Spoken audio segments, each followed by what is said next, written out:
When we think of the most dangerous masterminds of Nazi Germany, names like Himmler, Goebbels, and Mengele come to mind.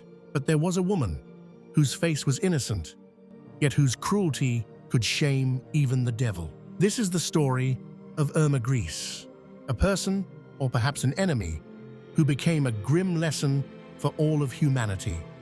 Let's begin and uncover the final days of one of the most dreaded criminals of the Third Reich. Irma Gries's career began in 1942, when she was just 18 years old. She applied to work as a guard at the WW2 concentration camp. When she returned home in her SS uniform, her anti-Nazi father threw her out of the house.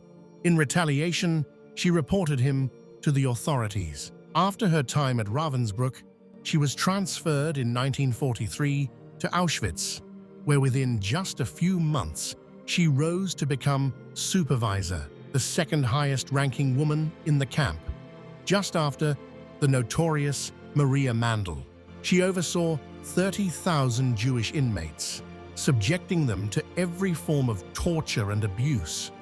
After Auschwitz, she moved to Bergen-Belsen, where she gained a reputation as one of the most sadistic female guards in the entire Third Reich. On the night of April 14, 1945, Bergen-Belsen's commandant negotiated surrender with the British.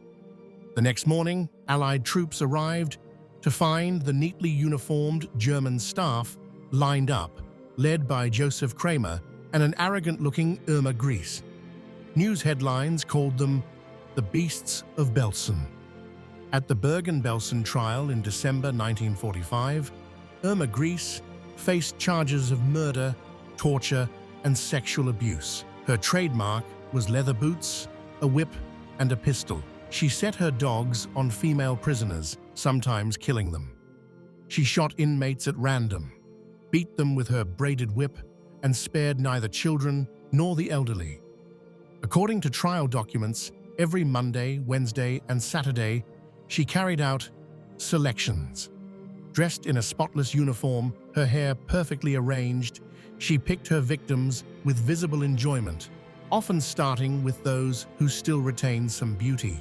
Dr. Gisela Perl, a Hungarian Jewish gynecologist, testified that Gries whipped young women on their breasts until the wounds became infected, after which Perl was forced to amputate them without anesthesia.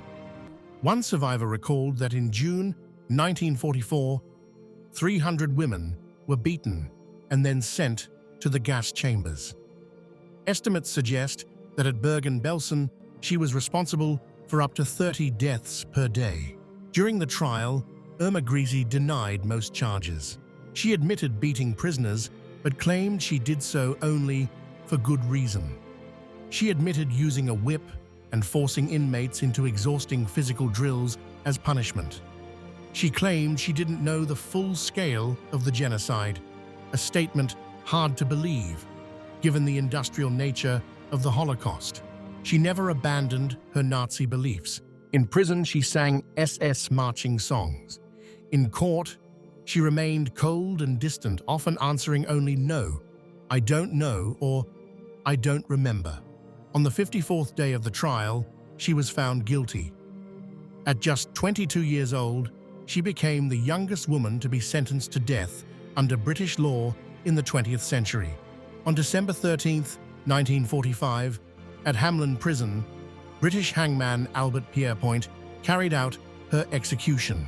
Reports say she resisted when Pierrepoint tried to place the black hood over her head, forcing him to slap her into compliance.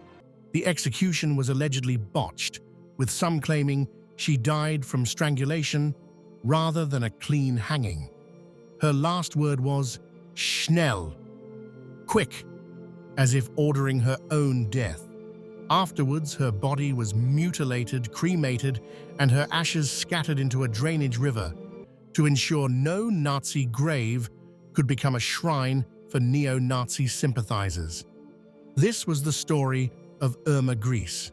If you'd like to learn more about the trials of Nazi war criminals, drop your suggestions in the comments. And don't forget to subscribe and hit the bell icon.